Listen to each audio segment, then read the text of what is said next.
የሰሞኑ የሶሻል ሚዲያ ትኩሳት ክፍል 2 እሸቱ መለሰ ይቅርታ ጠይቃለሁ ብሎ ባዘጋጀው ቪዲዮ ላይ ኖርማል አይደለም በሚል ርዕስ ለተለያዩ አካላት በአምቢ ሀበሻን ጨምሮ ለተነሱበት ትችቶች ምላሽ ሰጥቷል።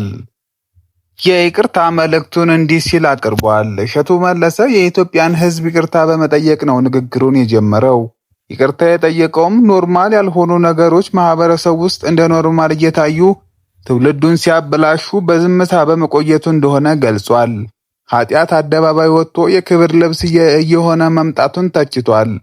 ሁላችንንም እንበድላለን፣ ነገር ግን ኃጢአታችንን አደባባይ አውጥተን ትውልድን እንዲለምደው አናደርግም ብሏል። እሸቱ መለሰም ከዚህ በተጨማሪ ለተሰጠበት ትችትም ምላሽ ሰጥቷል።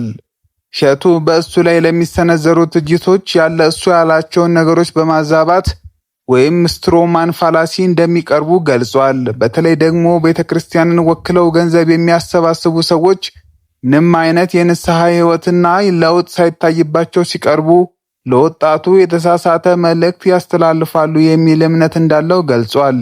ሌላው ደግሞ እሸቱ ያነሳው ነጥብ የበጎ አድራጎት ስራዎችና የገንዘብ አያያዝን ትኩረት አድርጎ ነው።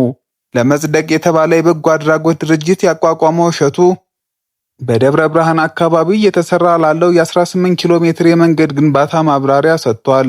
በአሁኑ ወቅት 16 ኪሎ ሜትሩ መጠናቀቁንና ቀሪ ስራዎቹን ለመጨረስ የድጋፍ ገንዘብ እንደሚፈልጉ ገልጿል።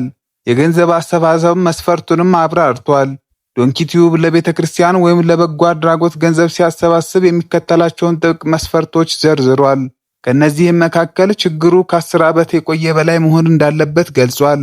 ከቅዱስ ሲኖዶስ ወይም ከሀገረ ስብከት የድጋፍ ደብዳቤ መጻፍ እንዳለበትም አብራርቷል። ገንዘብ በቀጥታ ለኮንትራክተሮች የሚከፈልበት አሰራር መዘርጋቱንም አብራርቷል። ገንዘቡን የሚያስተዳድሩ አካላት ስራውን ካጓተቱ ወይም በማጭበርበር ቢሞክሩ ማንነታቸው በሚዲያ እንደሚገለጽ የሚገልጽ ውክልናም ውል እንደሚያስፈርማቸውም ተናግሯል። በማጠቃለያውም እሸቱ ማስታወቂያ የሚሰራው ትውልዱን ለሚጠቅሙ ነገሮች ብቻ እንደሆነና ዝሙት፣ መጠጥና ስጋዊ ውበትን የሚያበረታቱ ነገሮችን እንደማያስተዋውቅ ገልጿል። በመጨረሻም ሰዎች ማንኛውም የተቆረጠ ቪዲዮ አይተው ከመፍረዳቸው በፊት ሙሉ ሐሳባቸውን ዩቲዩብን በመመልከት እንዲሰነዝሩ ገልጿል። ክፍል 3 ይቀጥላል።